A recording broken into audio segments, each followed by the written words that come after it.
Hello, my name is Hallie, and welcome to this exploration of Gibbs Free Energy, which is the third member of the thermodynamics trifecta. In this review, we will identify how Gibbs Free Energy is influenced by enthalpy, entropy, and equilibrium. And hopefully during this review, you will have opportunities to spontaneously remember some key concepts from your own general chemistry background. And by completing this review, you'll have a better ability to calculate the Gibbs free energy of various chemical reactions and also identify how Gibbs free energy will be influenced by the equilibrium constant as well as the reaction quotient.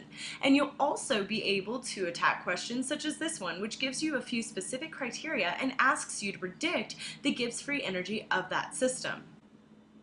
Gibbs free energy is represented by the letter G, and it helps us to determine the spontaneity of our chemical reactions, where negative values indicate a spontaneous reaction that will likely release energy into the universe, and non-spontaneous reactions are positive Gibbs free energy values, and these will require an investment of energy in order to proceed. And many of us probably remember this formula from our general chemistry courses, and we know that delta G represents Gibbs free energy, and this is determined by the change in enthalpy, which is the heat content of our reaction, minus the temperature, which is always presented in Kelvin, and the change in entropy. So this is the diffusion of energy throughout space. Just in case you're having a hard time remembering this formula, there's a nice mnemonic that we want to get higher test scores.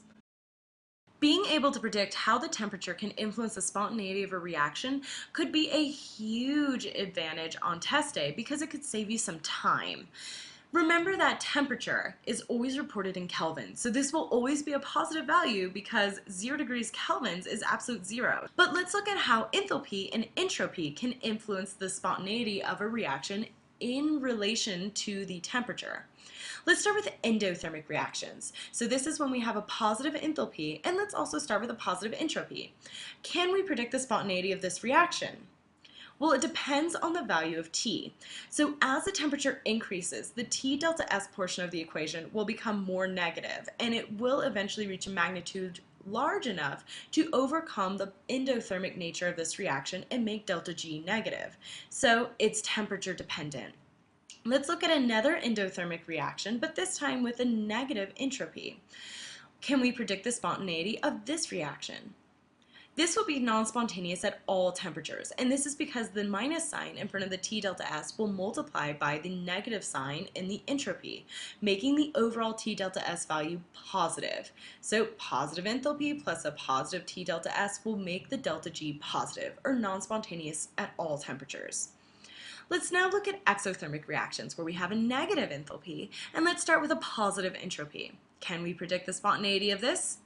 Well, this is going to be spontaneous at all temperatures. A negative enthalpy minus T delta S. This is going to always be a negative delta G value regardless of the temperature. Again, let's look at an exothermic reaction, but this time with a negative entropy. Can we predict the spontaneity?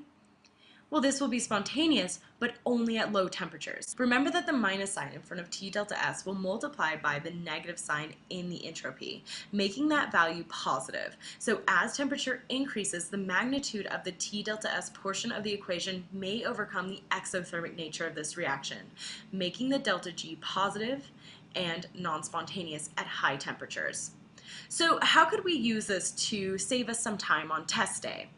Well, notice that when your enthalpy and entropy values have opposite signs, meaning when one is positive and the other is negative, you can predict the spontaneity of that reaction regardless of the temperature.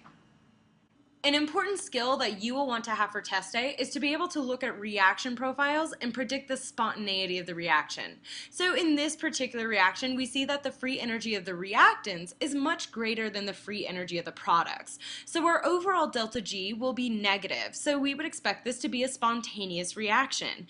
And we would call this exergonic because energy is going to exit the system. Whereas in this system, we see that the free energy of the reactants is much less than the free energy of the products. So the overall change in free energy will be positive. So this would be a non-spontaneous reaction and it would require an investment of energy to proceed. So we would consider this endergonic because we need to put energy into the system. Under the pressure of the actual MCAT, some students make a mistake and confuse exergonic and endergonic with exothermic and endothermic. So be vigilant on test day that you don't make this common mistake, and remember that only exergonic and endergonic can tell you the spontaneity of a reaction. Sometimes the MCAT asks us to work with Gibbs free energy under standard conditions. So anytime we see this little circle next to delta G, we know the reaction was done under standard conditions, or 1 molar concentration, 1 atmosphere pressure, and 298 degrees Kelvin, which is about room temperature. And to find the overall change in standard free energy, we simply take the free energy of the products minus the free energy of the reactants. So the free energy of the final state minus the free energy of the initial state. For test day, it's important to understand the relationship between Gibbs free energy and the equilibrium constant, and this is best done by graphing Gibbs free energy versus the reaction quotient. And just a reminder, the reaction quotient is equal to the ratio of products to reactants at any given point in time in a chemical reaction.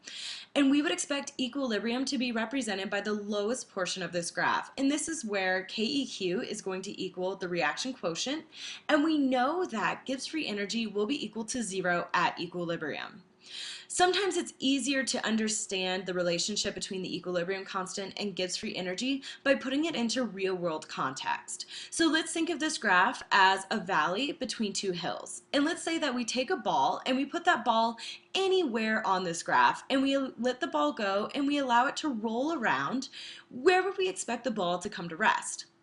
Well, at the lowest point, which is represented by equilibrium, because this is where the ball is going to be the most stable. And this is also true for chemical reactions. I'm sure at some point in your general chemistry career, you've been informed that all chemical reactions are moving towards equilibrium spontaneously.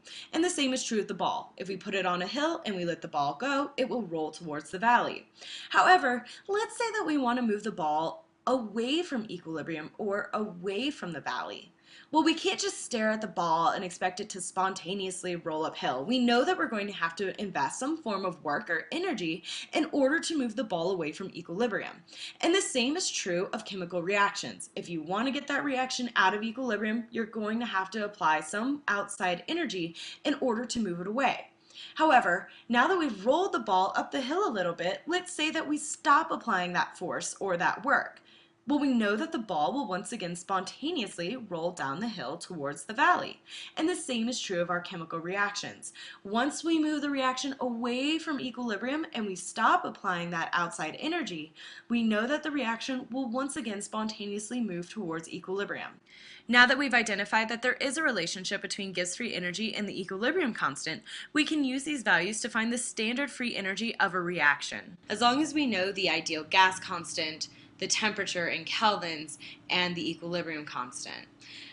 As the equilibrium constant increases, we know that we will have more products in our system. And since we're taking the natural log of the equilibrium constant, this means that this value will be positive as the equilibrium constant increases.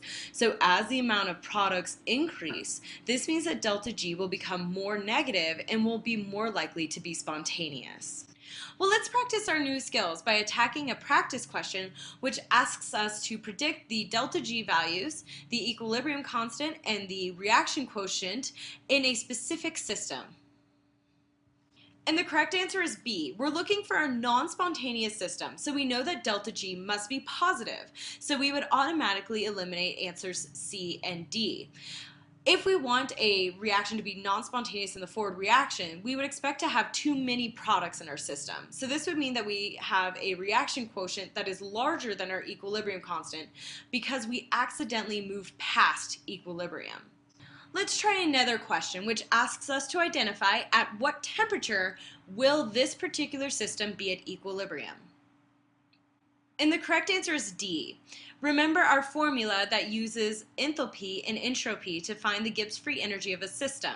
Now it may seem that we have two unknowns in this equation, but remember that at equilibrium, delta G will be equal to 0. So all we have to do to find the temperature is plug in our enthalpy and entropy and solve for T, which will be 200 degrees Kelvin. So just a reminder of what we really want to remember for test day is that Gibbs free energy will tell us the spontaneity of reaction, and that the standard free energy is the free energy of a reaction at standard state conditions, and that Gibbs and the equilibrium constant have an inverse relationship. So as one becomes more positive, the other will become more negative. Well, now you know that equilibrium and Gibbs free energy have a lot in common with rolling a ball up and down a hill. Thank you for joining me, and as always, best of luck on that exam.